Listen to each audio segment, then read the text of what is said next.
అంటే పరిస్థితులు ఇప్పటికీ అప్పటికి మారినవన్నారా? హంగర్ ఇండెక్స్ కొట్టి చూడండి. హంగర్ ఇండెక్స్ లో భారతదేశంలో ఆకలి చావులు ఉన్నాయి. 75 సంవత్సరాల్లో పల్లెటూళ్ళలో నేను చూసినప్పుడు ఏం పరిస్థితులు ఉన్నాయో, ఏ బట్టలు ధరించిండ్రో ఏ మాత్రం మార్పు లేకుండా ఉన్నాయి. ఏదో కొద్దిగా గణనీయమైన మార్పు అయితే లేవు, పరిస్థితులు అయితే అట్లే ఉన్నాయి. ఆ పరిస్థితులు కొనసాగినంత వరకు, హంగర్ ఇండెక్స్లో నీ పొజిషన్ తెలిసినంత వరకు, మీరు అన్నారు ఇందాక మావోయిజం అవసరమా అని. మావోయిజం అవసరమా అని ఇక్కడ మనం కూర్చున్న ఎలీట్ క్లాస్ కాదు చెప్పాల్సింది. నల్లమల అడవికి వెళ్ళి పోడు భూములు కొట్టుకొని బ్రతికే చెంచులను అడగండి. గత ప్రభుత్వం హరితహారం పేరు మీద ఆ చెంచుల భూములు గుంజుకుంటుంటే, ప్రభుత్వమే పోయి గుంజుకుంటుంటే, ఆ మహిళ, అమాయక మహిళ, చెంచు మహిళ అన్నలు ఉంటే ఇట్లా గుంజుకుందురాయా అంట. ఏ నోట చూసినా మన ముఖ్యమంత్రి ప్రెసిడెంట్గా ఉన్నప్పుడు నక్సలైట్లే సమస్య గుర్తొచ్చినప్పుడల్లా కేసీఆర్ అయితే ఎజెండానే మార్చుకున్నాడు. అమ్మ సమస్య ఉన్నంత వరకు మనల్ని అడిగి మమ్మల్ని అడిగి తెలుసుకోవటం కాదు, ఈ మీడియా ప్రపంచం కిందికి దిగి ఆ క్షేత్రస్థాయికి వెళ్ళి రిపోర్టింగ్ చేస్తే మావోయిజం అవసరమా లేదా అనేది కడుపు నిండిన మనకు తెలియదేమో కానీ ఆకలితో అలమటిస్తున్న వాళ్ళు చెప్తారు. అంతెందుకమ్మా, ముఖ్యమంత్రులే కాదు, పోలీసులు కుద్దంటున్నారు వాళ్ళు ఉన్న రోజులు మాకు ఇన్ని సమస్యలు లేకుండా అని. మేము ప్రజల్లోకి వెళ్ళాం అంటే మీకు క్షేత్రస్థాయి రిపోర్టింగ్ చాలా తక్కువ అవుతుంది కనుక మీరు ఉద్దేశంతో భావాలతో ఉన్నారు. ఛత్తీస్గఢ్లో ఇంత మారణ హోమం జరుగుతుంటే పౌర హక్కుల సంఘం నిజ నిర్ధారణకి వెళ్తే వెళ్ళనియరు. మానవ హక్కుల కార్యకర్తకు అక్కడ అది విదేశమా, ఎందుకు వెళ్ళనియరు? మరి అక్కడ ఏం జరుగుతుంది, దంతెవాడలో ఏం జరుగుతుందో బయట ప్రపంచానికి తెలియాలి కదా. మధుసూదన్ గారు చెప్పినట్టుగా పోలీసు వాళ్ళు ఇవాళ మన స్టేట్మెంట్ చూస్తే ఎంతమందిని చంపినో ఆ లెక్క కట్టి 16 తెలియదు, 14 తెలియదు, 27 తెలియదు. వాళ్ళు ఏ స్టేట్మెంట్ ఇచ్చారో ఆ స్టేట్మెంట్ మాత్రమే నిర్ధారణగా మనకు ప్రజల్లోకి తెలిసిపోతుంది. అసలు వాస్తవం ఏం జరుగుతుంది? ఆదివాసీలను షీల్డ్గా తీసుకున్నారు. షీల్డ్గానే కాదు, ఆదివాసీలు మావోయిస్టులు కలిసే ప్రయాణం చేస్తారు, కలిసే వ్యవసాయం చేస్తారు, కలిసే ఉద్యమాన్ని నడిపిస్తారు. వాళ్ళని షెల్టర్గా తీసుకునే ముచ్చటే లేదు, వాళ్ళే నడిపిస్తున్న ఉద్యమం ఇది. అందుకని వాళ్ళ అవసరం ఉంటుంది, వాళ్ళు చేస్తారు. ఈ క్షేత్రస్థాయి రిపోర్టింగ్ చేస్తున్నా ఏమైంది, ముఖేష్ చంద్రాకర్ను ముక్కలుగా నరికేసిండ్రు, గుండెకాయ తీసి బయటికి తీసేసిండ్రు, కాలేయాన్ని 4 ముక్కలు చేసిండ్రు, తలను 15 చోట్ల నరికేసిండ్రు. ఆ క్షేత్రస్థాయి రిపోర్టింగు ఎట్లా సాధ్యమవుతుంది వాళ్ళు రాకపోతే? కనుక మీరు కొంచెం కెమెరాలను మీరు దృక్పథాన్ని కిందికి దింపితే ఆ మావోయిజం అవసరం ఎవరికి అనేది, ఇవాళ ఉద్యోగాలు లేక యూత్ అలమటించిపోతున్నారు. అమిత్ షా చెప్తాడు, అదేంటి ఓ ముహూర్తం సాగుగొట్టడానికి ముహూర్తాలు ఏంటండి, మీరు చాలా అసలు మిమ్మల్ని అభినందించాలి, ఈ చర్చ పెట్టారు. ఒక మానవ హోమం చేయటం కోసం, మానవులు నరం చంపేయటం కోసం ఒక ముహూర్తం పెట్టేసి చంపేయటం అది ధర్మమా? కొన ఊపిరితో ఉంది మావోయిస్టులు అన్నారు. మరి కొన ఊపిరితో ఉన్న వాళ్ళను చంపటం ధర్మమా? మీరు రేపటి నుంచి ఇంకా చంపకండి. ఈ చంపుడు కార్యక్రమం పెట్టుకోవడం ఏంటి? ఈ మారణ హోమాన్ని వెంపని ఆపి మీ భాష, మీరు ప్రజలు ఎంపిక చేసుకున్న ప్రజా ప్రతినిధులు, ప్రజా సంక్షేమం చూసుకున్న వాళ్ళు చివరి నక్సలైట్ను కూడా వదిలేయకండి, చంపేయండి అని చెప్పే పరిభాష ఎటువైపు పోయింది. కొన ఊపిరితో ఉంది, ఎర్రకోట బీటలు బారుతుంది. ఎర్రకోట బీటలు బారుతుందో లేదో కానీ ఒక్కటి గుర్తుపెట్టుకోండి, ఇవాళ నిరుద్యోగము పర్వేడింగ్ నిరుద్యోగం, విచ్చలవిడిగా ఉద్యోగాలు లేక అలమటించే యూత్ చాలా మంది ఉన్నారు. అయితే మీరు అన్నట్టుగా చెప్పేవాళ్ళు లేక, మీరు కరెక్ట్ చెప్పారు, వాళ్లకు దగ్గరికి వెళ్ళి వాళ్ళ సమస్య ఏందో వాళ్ళకి తెలియదన్నారు మీరు. వాళ్ళ సమస్య ఏందో మొదట్లో బాగుండే ఇప్పుడు బాగలేదనే అనాలిసిస్ లో మొదట్లో బాగెందుకున్నది, ఎవరైతే నీ సమస్య ఏదో ఆ చైతన్యం అందించటానికి పోయే వాళ్లకు ఒక అవకాశం ఉండి ఆ చైతన్యం ఇచ్చారు గనక చైతన్యవంతులు అయ్యిండ్రు. ఇప్పుడు గనక ఇప్పుడు అంత లేదంటే ఒకటే, మీరు వాళ్ళను బయటకు వచ్చి ఒక ప్రజాస్వామ్యయుతంగా చట్టబద్ధంగా ఒక మీటింగ్ పెట్టుకునే అవకాశం పెట్టండి.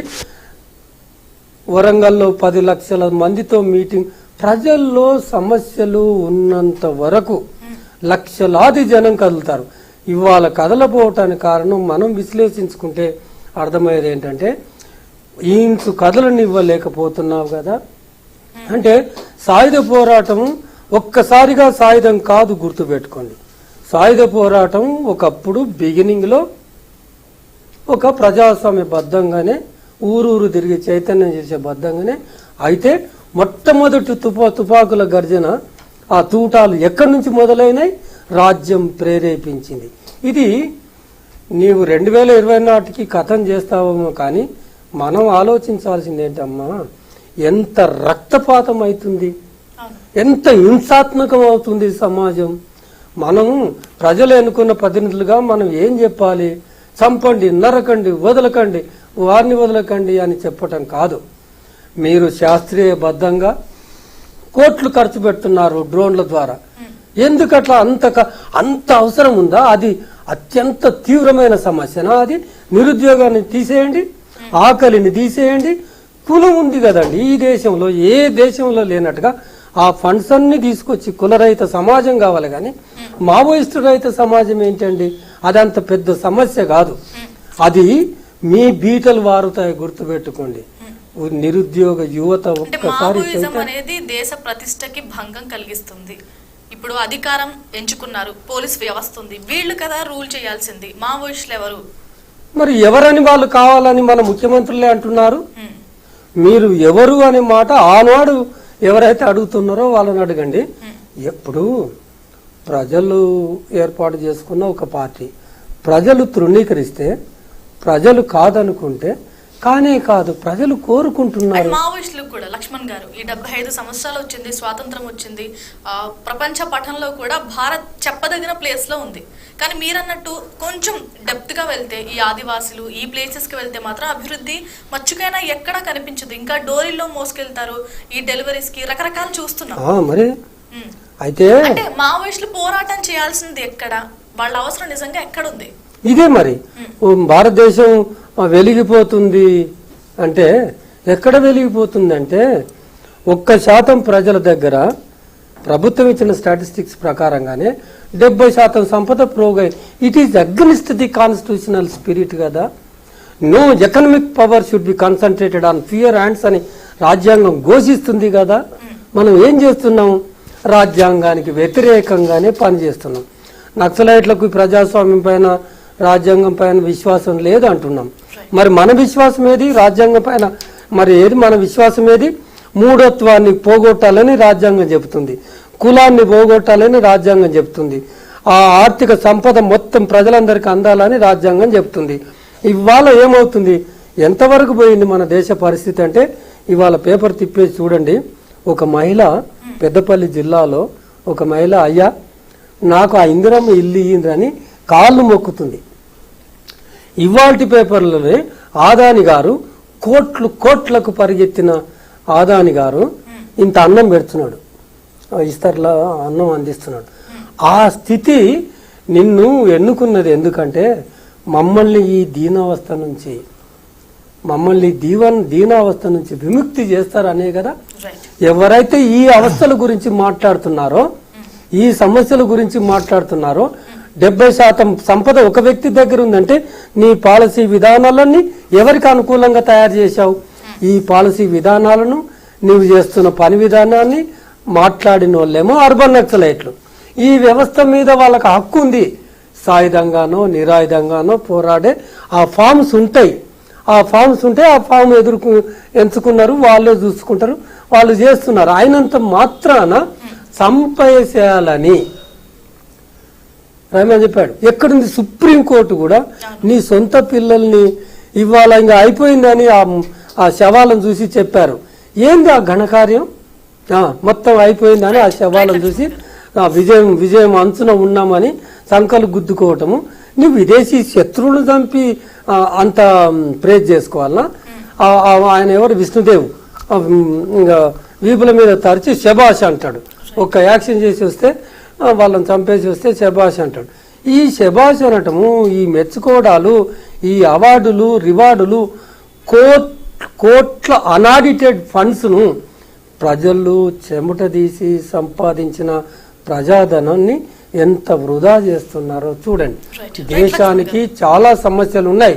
ఆ సమస్యల గురించి మాట్లాడండి. మారణ హోమాన్ని ఆపేసేయండి.